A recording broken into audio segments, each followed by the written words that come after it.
Well, hey, Jason, welcome back to Leading and Serving Podcast. Thanks, Chris. It's good to see you today. It's good to see you too. I'm super excited today because we have another great interview coming. We do.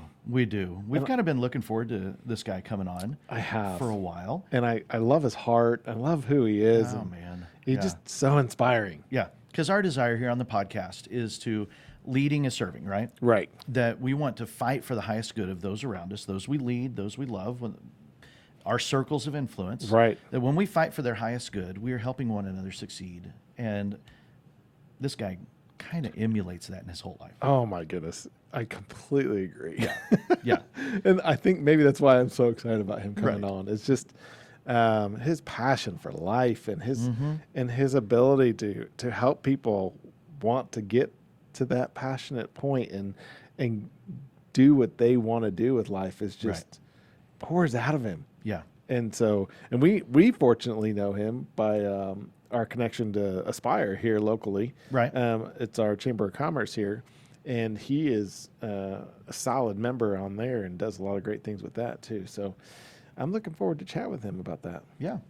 And right before we jump over to the interview, we would love for you to jump on to leadingandserving.com because there's a lot of great ways that you can support us as the podcast, whether that's nominating leaders for interviews or ratings or reviews or even supporting financially to help, defer the costs of what we do here. Right. Jump on there. Let us know you're listening. Yeah. Give us a review.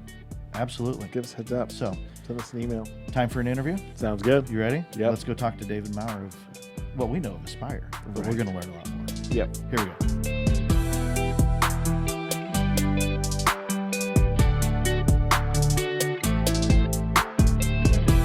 Well, Dave, thanks for joining us today. Thanks for having me. I'm looking forward to the time together. I am too. I'm looking forward to diving deeper into your some of your history and where you're at now. Okay. So let's jump right into it. Tell us a little bit about your backstory. Well, I tell people I'm a Buckeye by birth and a Hoosier by circumstance. I was born in Dayton, Ohio, and we moved here when I was young from Cincinnati and into Indianapolis area toward the end of the middle part of the 60s, right when Greenwood Park was actually there, breaking ground on Greenwood Park. Really? So I've seen a major transformation on the south side of Indianapolis, Johnson County since those days when we first arrived on the scene. Right? So, yeah. You have seen a lot. Unfortunately, so much that you wouldn't even recognize our communities today that once Compared existed. to then. Yeah.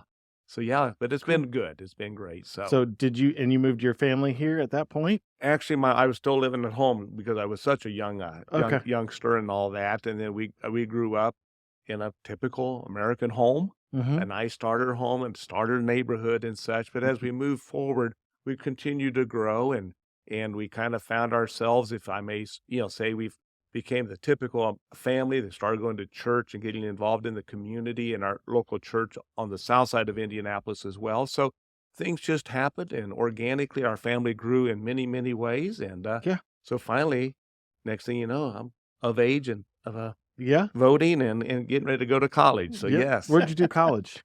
Actually, that's an interesting story. I really wanted to go to West Point and such, but I was basically a first generation college student. Okay. And those doors closed on me. So my father said, well, we got to get you in school. Once he realized that I wasn't going to be heading up to New York for the upcoming fall. Right. And so my dad drove down and approached the people at Franklin College and said, can you take my son, the admissions folk? And so next thing you know, I'm going to be doing my first college visit during the enrollment the morning that weekend of Labor Day weekend in 1980.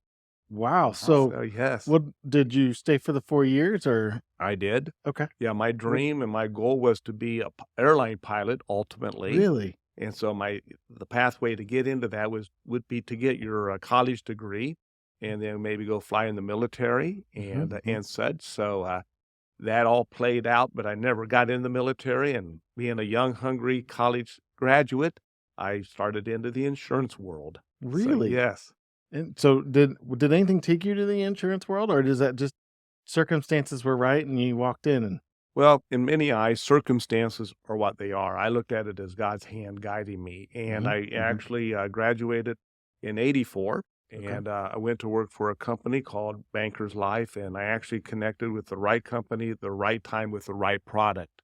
And in that world, I mean, I was young, green, horn kind of kid and all that, but I had an opportunity, and I really, with the blessings of God and the hand of God, I really thrived in what I did. And I basically had a career there for almost 30 years. So, Wow. yeah. That's awesome. So, That's yeah. cool. So you've probably seen a couple things in the insurance world. I mean, it's probably changed a lot in 30 A years. lot of change, did change and still changing to this day, even though I'm no longer in it. My license is a distant memory. But yeah, the major thing happened there was this was the day of caller ID and no call. I mean, people were on no call list. So that really impacted a lot with the industry. And even to this day, it's really, there's some pros and cons with any new regulation, but it really worked out for me. I was able to have my season and, in 2012, my door shut there in the insurance industry, as with many others within the company, and I moved on and at age 50, and I've been blessed ever since. That's awesome. Or I was always blessed, but it's Right. just a different type of blessing and different type of opportunities came about. Yeah. So transition there. I mean, were you in management or were you just selling insurance there at the time when you were doing that, or how did that work for you? The doors of management were there, but I learned quickly that management, well, a great opportunity and such, I just did not want to get into that management, paper shuffling, and overseeing other individuals. Really? So That's I really good. just said, I want to control my destiny to the best that I can, and so I stayed in the world of salesmanship, if you will, and Okay. the rest is history. Wow. That's awesome. So yeah. So I'm curious how you go from fighter pilot in the military to insurance. Well, What woke you up in that industry of going, what kind of fueled you through those years? well, basically, I'll just say hunger. Okay. I wanted to be ultimately an airline pilot, but then the military was the conduit to allow me to build the hours without paying for the hours. Right. But those doors really did not open. I had some, I'll say, minor health issues. I did not have 20/20 vision. And I had a slight elevated high blood pressure. So I could see, read the tea leaves and realize there was not going to be a future for me in the military. Right. And there was still a glut of pilots coming out of Vietnam, and the industry was much different back in 1984 than it is now.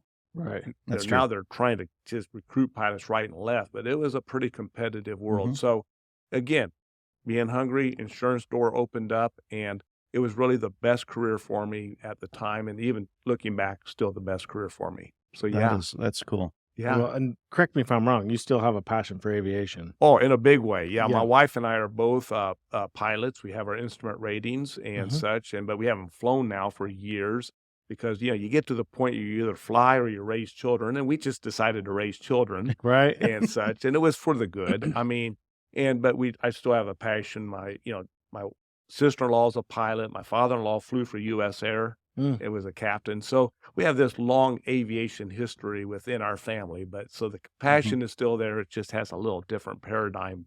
So I'm curious, Yeah. if you had the opportunity to fly any plane out there, what would be your dream flight if you had the chance to control it? Boy, that's a great question. I would dare say growing up in the days of my youth when I knew what was going on, I dare say the F-14 Tomcat, Navy Tomcat, the famous Top Gun. Yeah, I was gonna say. Yeah, that just had so much romance to it and so much power and such, taking off a carrier. But again, it's just but that would be my dream aircraft if I had to pick off one. of a carrier. Oh, of course. Yeah. Yeah, you might as well put a little spice on that. Yeah, if you're going to be flying and such. So yes. That's so incredible. 2012 did a shift. Yep. Then what did you decide to do at that point? Well, I was blessed, given a variety of factors. Once I got the letter of termination, my company had every right to do what they did, and they were doing it to a few other veteran agents for a variety of reasons. But as a result of that, I called my financial broker, and he said, kind of retire and then come back and do what you really want to do, the passion of your life, what you really feel that God has put you in here for. And he didn't quite use the spiritual dimension as I just applied, but I thought, this is an opportunity to be able to make a difference in the remaining days that I have on this earth. That's awesome. So did you take a break and try to assess what that looked like at that point? Because I mean, this is Yep. for many people, if they'd have hit this road, Hmm. I mean, it would have been maybe even more upsetting for some, less upsetting for others. But I don't think what I love about your story is the fact that it's like you realized so many things about yourself. You Right. realized in the midst that you wanted to be in control of your own destiny, so you stayed in sales. Then when you got done with that, Yep. you also realized that, hey, I got Yep. to figure out what my gifts are and what I Yep. need to focus on. Yep. And so did you take some time to focus on that? And Actually, I had a friend at the moment, at the time, he needed some help with some marketing, so I helped him. Mhm. And actually, yeah, it lasted about a year or so. And I was actually doing some mission trips, and I was in Bangkok, Thailand, getting ready to come back home from going to Burma and such. So a friend of mine emailed me and said, "You just got to check out this job at Franklin College. This is you." Hmm. So I That's applied for awesome. it, and next thing I know, I got the job, and so I was the Franklin Fund officer. So I actually was able to help bring forth an element of money, raising money, if you will, for Franklin College, because Franklin College has a very high percentage of first generations freshmen. So these young people, these young families are really not aware of how to navigate the financial Right. aid to that degree. And so all the monies raised for the Franklin Fund went toward helping scholarships for Oh, these wow. kids. And then it hit me. And this is one of the major things that maybe is the focus of why I continued to develop in the world that I did, or I have, is the fact of the matter is that I realized, and I shared this with my potential donors, that when you give a gift, and I'll just hypothetically say $1,000 gift for the Franklin Fund, you're not only helping a student, but you're helping the generations to come, Mm, because it just can create, and not that college is the end all of everything, Right. but Right. it just helped. And so I can say that in my own life, and the rest of my family's life, that having that mhm. opportunity, our kids, our nieces and nephews are also then reaping that kind of thing. So, Mhm. Hmm. so it changes generations. And that That's just awesome. really, when you look at life in that way and what we do and how we do it, it really gives you a little bit more of a purpose and definement on how to pursue whatever your calling is. Hmm. So you found probably some of your strengths in that process, and it was awesome that a friend introduced you to that job. Yep. What did you see about that job that you really excited you that I mean, was it to you to a T, or was there just you just found that you were really enjoyed that Great process? question. And I will say, working in the world of development versus the world of insurance, two different worlds, but Mhm. yet not really too many different worlds. Mm. Because in both insurance and in the world of development, quite often I looked at myself not as a fundraiser, not as an insurance agent, but rather an educator. Yeah. Because when you go in and you sit down at a table with someone to help them educate, whether it be what kind of insurance needs they have and how to address those needs, or a donor, because a lot of Mhm. individuals in the not-for-profit world, they give money not really realizing why they give it. Mhm. So if you Right. can give with intention, trying to help not only for the moment to possibly your own legacy, it really creates a lot of great conversation. Hmm. Oh, And so wow. I took that full advantage. So there was a lot of cross-pollination between insurance sales and the development world and raising money. That's interesting. So you probably had a lot of neat conversations, didn't you? Really, yes, I bet I you did. met some really neat people through that process. In a big way, yes, and you hear many stories, especially in the insurance world, uh, again, men and women that served in the war. Mhm. I actually had one client, he had a being a young guy, I never really realized, but this one client, she had a tattoo on her hand, and it's not your typical tattoo you see today, it was a number. Well, Mm. she was at Auschwitz. Oh Oh And my yeah, wow. so, goodness. so she ended up here in Greenwood, so you got to hear that Oh story. my goodness. Mhm. So, and then with the Franklin College world, at my first real step into working in development, you hear a lot of individual stories of Hmm. little mistakes that were made Mhm. during Vietnam War with some of our graduates. That one gentleman, he was I think a PE graduate from Franklin College, but he ended up, they put him down as a physical, instead of phys ed, they put him down as physical therapy, and they Hmm. sent him down to down to San Antonio, and he was working in a hospital, a burn unit, doing physical therapy. Oh, Yeah. So wow. he knew enough about, I mean, so just these neat little twists of fate that really Right. changed that individual's life. So yeah, Right. Yeah, that's a big difference. it Yeah, it really is. is. But he was able to do it and do it Right. well. So Right, yeah. that's Right. awesome. So That's That's awesome yeah, that he was, amazing. able to excel through that process. exactly. But it was a vivid reminder to see that we all have a place in life, and sometimes what we would look at blind luck Mhm. or circumstances or just an opportunity really is more of our path of life and the direction we're going to go down without even knowing it at the moment. So I Hmm. gotta ask you a personal question because Please. I know you have kids as well. Yes. And so, in all your understanding of life, have you been able to empower your kids through this process of helping them understand more Yeah. so of themselves as well? In a big way. And I'm going to say this in kind of a little bit of a proud way. Uh, we're a big Purdue family. At least Mhm. I'm proud to, Right. in this with basketball I being was gonna what say it they're is. doing Yeah. really. Yeah. So we have about 20 Purdue family members and both of our kids and their spouses are Purdue. My wife is a Purdue grad, but it really allowed me to look at life through the prism of opportunity. Mhm. We were blessed because of my engagement in missions and various other Mhm. organizations. We did quite a bit of traveling Mhm. internationally, and our kids went on many of those trips. So our kids got to see a worldview that many children have not had the Right. opportunity. And so when you and my wife and the two kids are going on a trip and we're in India, you learn a lot about life and you Mhm. realize what we have here in America and what they have in India. And Mhm. that's not all bad. There's some great things internationally Right. in the different cultures that Right. we need to learn from. So Yes. our Right. kids developed a worldview that really has served them well in life. Hmm. So That's yes, awesome. yeah, That's So, talking about those twists and turns, the opportunities that you maybe didn't see coming down the road, yeah, how would you say coach one of your kids or another young person in helping them identify those opportunities? Because it's something that we're not necessarily looking for. It's not something we're trying to yeah. identify, but all of a sudden, here's an open door. Do I walk through it or not? What would you say to somebody like that trying to make that decision? Just having a perspective and an awareness of what can and potentially can happen. Number one. Second thing is always be ready.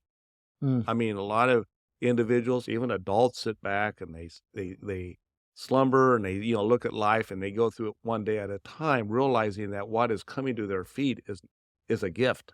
mm, And so Hmm. that's that's good. yeah, So I'm curious as we are looking at these opportunities right, and kind of what I'm hearing in your story is not being so tied to your plan because, right, if your plan is becoming a pilot, well, that's not, oh, here's insurance, here's a side door. And mhm, then all of a sudden the door of insurance closes and now you're in development at Franklin right. Mhm. College, Right.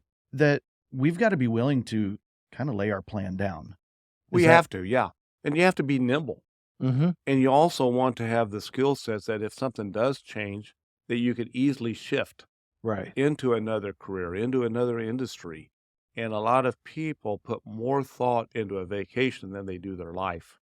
This is true. And That's a so, good thought. I hadn't thought about that. yeah. That's so true. And you got to realize, I always kind of looked at my life, and I've taught this to our kids. My wife has done the same with our Mhm. children. That you need to know where you're starting from Mhm. and where you want to go. Mhm. And if you want to go down a general path, that's the first step that needs to happen. Second step, and I'm going to probably quote Socrates, but I'm sure others have said this, but in a young career or in a person's life, there are three stages in a career. The first stage is getting in there maybe the first 10 years and learning what to do and how to form yourself. Right. The second element is where I'd call it the world of abundance, where you're really learning how to, get into your groove. You start climbing the corporate ladder Hmm. and, put away money and your blessings financially if you have that, whatever. But then that last third of the career is what you'll be remembered for. Hmm. Mm. So how do you leave your legacy? And not so much for your own self, even though that's, great and Sure. all, but how do you leave that legacy for the kingdom? How Mhm. do you come in and you craft that to be able to, say, okay, he or she did this and this, and, for the glory of God, if you will, Hmm. not to over spiritualize things, but I think that is something that really needs to drive us more than our own selfish ambitions. Right. That's good. That's cool. So, yeah. So I have to admit, I didn't know Dave Maurer as insurance. Yep. And I didn't know Dave Maurer as Franklin College. Yep. I know you as Dave from Aspire. Yes. Tell us about that journey. How did you get into that? Well, the door opened there a little over almost 2 years now, starting Okay. with Aspire. They coming out of the pandemic with the world of Chamber of Commerce and the Aspire merger that took place. Mhm. There was an opportunity they needed someone to come in and help market for them and help, if you will, sell their product to the businesses. Right. So it was more than just if you will, sales job, but realizing that when you're coming into this world of talking about chamber, because I work more on the chamber side of things, that really what I'm, again, educating, making people aware of a resource that they have in our county. So Aspire is that resource for our business owners and entrepreneurs, not-for-profits, and even individuals that are wanting to be connected in the community. Right. So when you're doing that where there is if you will, a mutual benefit, it really helps all parties to be able to come in and work together for the good of all while still helping the individual business owner and the individual business. Yeah. Okay. So what would you say is the best part about the best positive thing about Aspire is for the business owners out there that might be listening? It's just a great resource because you have a chance to be connected in the community. If you need help, you have avenues to pursue. If a business owner needs help with HR or technology or social media, they can turn to us. We provide a lot of other support elements. And then just the practical side of being able to network, to be known. I mean, there's so many businesses out there that no one really knows about, and no one knows they even exist. And one classic example was an organization that they herded goats that took goats out to mow grass for these large properties that people couldn't get to. That's a business? It is Goats on the Go. Really? Yeah. So Never even heard of it. They joined a little over a year ago and such. But yeah, I mean, to come in. And so those are the kind of nuances of unknowns that they want to come, and she came and Right. they joined for a window of time. But those are the kind of things to be better known and to realize there are so many other micro businesses out there that people don't even know exist. Yeah, that's awesome. I just want to say you need to wipe that. You don't need to start a goat business. I don't need a goat business. Yeah, that's not for you. I Just need saying. them to mow my grass though. Yeah. Yeah. I'm sure your property, they do a lot of focus on hills and such that where you just safely cannot get a mower. So which is brilliant. great. They'll come in and clear off a major vast area of land, and it's just a matter of a day or so. Right. Wow. And one of the big connecting events for Aspire is the Coffee Connections. Exactly. Happens once a month, and that seems like it has grown tremendously in the Yes. last 6 months to a year or so. Started about a year ago. Again, coming out of COVID, it was a little bit more of a ramp up time, but starting about last summer, we started seeing a major spike in our attendance. So yeah. Yeah. So, And on the last one I went to, I mean, there was a lot of people there. That was a big attendance. We had 140 plus. We kind of Oh, my lost, goodness. at our table. So yeah. Yeah, that was huge. Yes. And I didn't expect that many people there, but when there was a lot of people that showed up. Exactly. And the one we're having tomorrow, I think we're up to about 120. And we wow. still have another day of registration today. So goodness. yes. Right. So, yeah. Yeah. Oh, So- I think I have to register for that. Do you? Okay. We'll Well, jump on that. if you need help, let me know. I Yeah. can do that for you. Both of you. So I'm curious if that is kind of the premier connecting event. And Yeah. you talk about the benefit of joining Aspire for networking. What is maybe the most underutilized networking and connection opportunity through Aspire? Well, actually, just the overall benefits that our members have. They have so many benefits they can utilize, but busyness takes over Oh, yeah. and priorities take over, and they're not able to actually attend the meetings and all that they really want to attend, or at least they thought they were going to attend starting up. But the second one that I think is really underutilized are our workshops, Okay. to where we're doing our HR roundtables and such. How often are the workshops? Depends. They usually about maybe every quarter or so. We Okay. kind of vary our events. So yeah. Okay. That is cool. Yeah, I didn't know that. Is that something that they just started, or has that been around? I think it's been around, but it's taken on a different focus and a little bit more of a priority. Oh, cool. Okay. And then you guys have a big event coming up here next month, right? with Celebrate Aspire. Mhm. Yeah, that's our kind of our state of the organization luncheon. Okay. You know, we're expecting about 320 or so members of Oh, our wow. coming, and it's Mhm. just giving you and our members an update on what's going on, what we've done, where we are now, and what our future looks to have looks to be, you know, helping our businesses as Johnson County is growing Mhm. and our Okay. organization is growing. So yeah. Yeah. Okay. Well, that's perfect. That is really cool. I didn't know about all that. Mm-hmm. So I'm wanting to go back to your story now. Okay, please. Tell me about maybe I mean, you've mentioned a couple of points in your journey where that side door opportunity has come up. Yeah. But what do you think has been one of the biggest challenges that you've had to overcome in your life to just say, you know what, I'm gonna plow through this. I'm gonna work right through it. I'm gonna thrive, and I'm gonna get past it. Well, I want to keep this on an upbeat topic. Well, yeah. But I think the reality we all face, you know, I'm 61 now, and I think the element of mortality, Mm. you know, our days are all numbered. Mm-hmm. Yeah. It's just saying, okay, this is going to be a challenge for all of us. Mm-hmm. But how do you make those remaining years count? Mm. Right. And I think you and I even had an off-site conversation once Yeah. about, you know, if I knew I had 5 years to live, what would I do today? Mm. Now, I hope I have more than 5 years. Yeah. Right. But just looking at the remaining days that we have, how do you make them count? You Mhm. know, one thing I did learn a long time ago, and maybe to take a phrase out of parenting, you know, they say the days are long, but the years are short.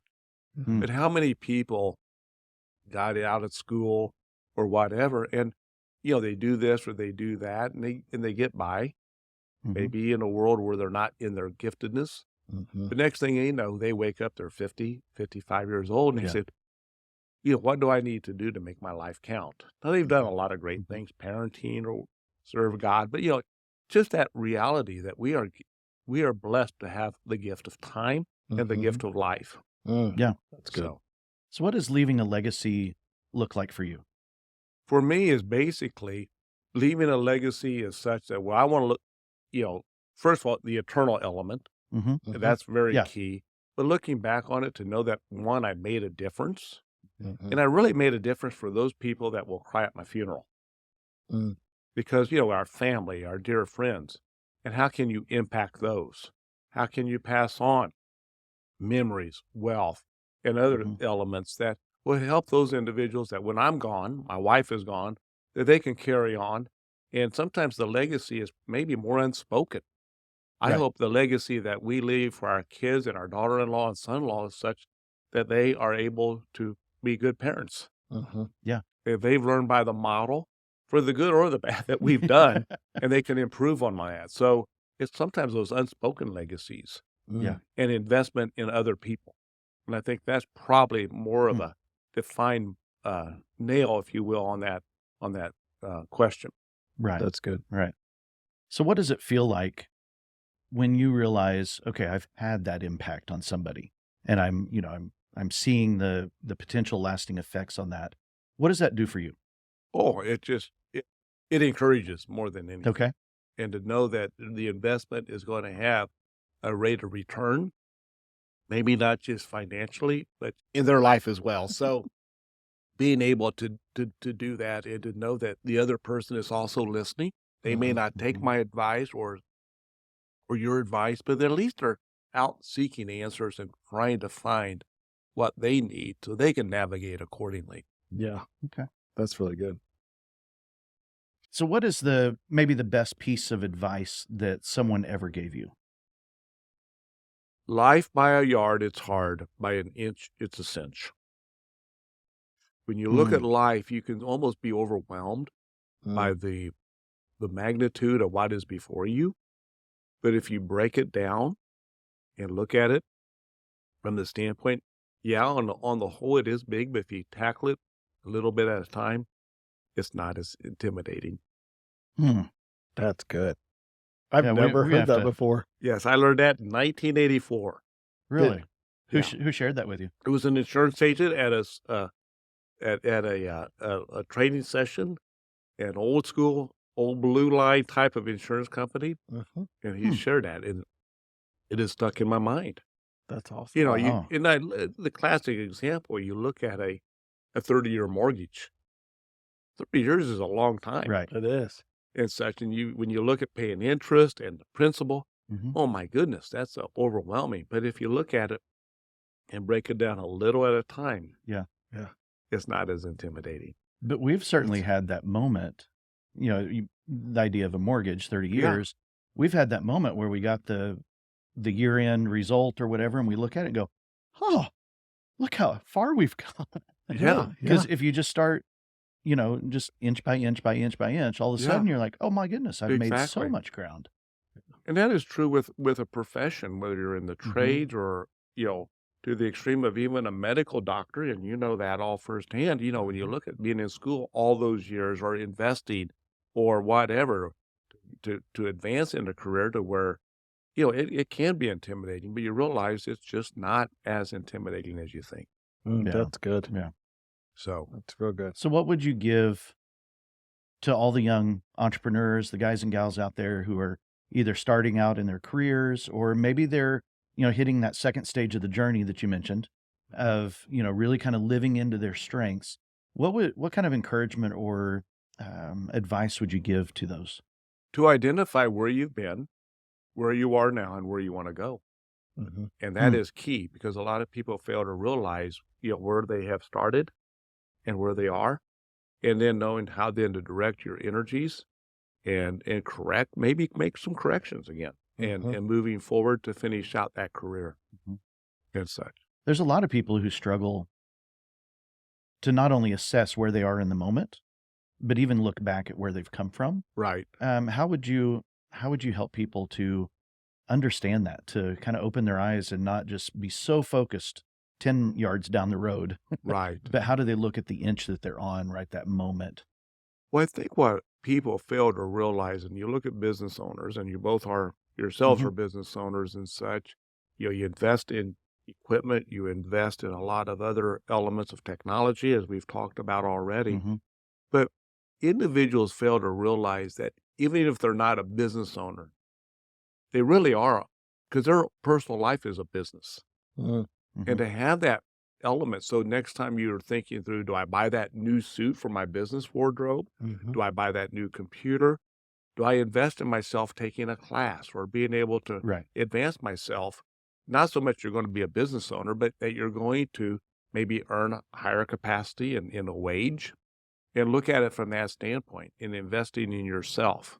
And then that helps guide and direct accordingly. So kind of assuming that you really have not arrived yet. That is correct. And you're not going to succeed with the skills and resources that you have at the moment. You need to invest in yourself to be able Yes. to. Okay. Whatever that may be I like that. and such. I like that. That's good. Well, Dave, last question for you. Okay, please. All right. So you have poured into the Southside of Indianapolis for your entire career, sounds like, right? Yes. And you're doing things to help other business owners connect now, and you've been really pouring into this legacy that you want to leave. What is your hope for the Southside in the next 5, 10, 15 years? What would you love to see happen in our community? Well, I think the key is that we have to realize we're living in almost a unprecedented opportunity. You're seeing growth from a population standpoint, from a corporate standpoint. You look right down the road here at Interstate 69 going in and 37 as it looks to be completed here soon. You really have this opportunity to do it correct only one time, to be correct in how you do it. But to strategically look at each of us as individuals, each of us as a community, to say, how can we capture this moment and do it right and put more thought into it than just kind of being flippant in how we go about growing and such in the community, and do it with intention and do it with purpose and give some thoughtfulness to it. Okay. That's good. That's really good. That is good. Dave, I'm so thankful that you showed and came by today. Even I hope you feel better. Oh, thank you. Thank you. I apologize. No, you're fine. I'm ecstatic that you're here. I mean, I love your heart. You and I've had several conversations, and I look forward to having more as well. But, thanks for coming on and sharing your heart with everybody else, because Well, thank you. I love the fact that you got to voice that with us, Well, so we could share it with other people who might be listening. Well, thank you. And I think you know me, both know me in Mhm. different degrees probably or different, but I want to connect people.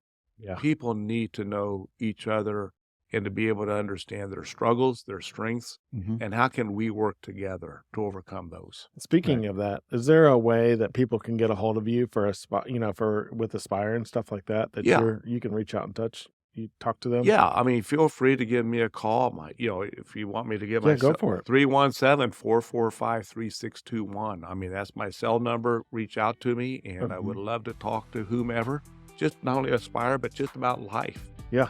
Yeah. Well, So- thanks for your wisdom and thanks Very for cool. sharing it with us today. Well, thank you for having Yeah. me. Thanks, Dave. Okay, thank you. Jump on to leadingisserving.com. Leave us a rating or a review. Send us a voicemail. Yeah.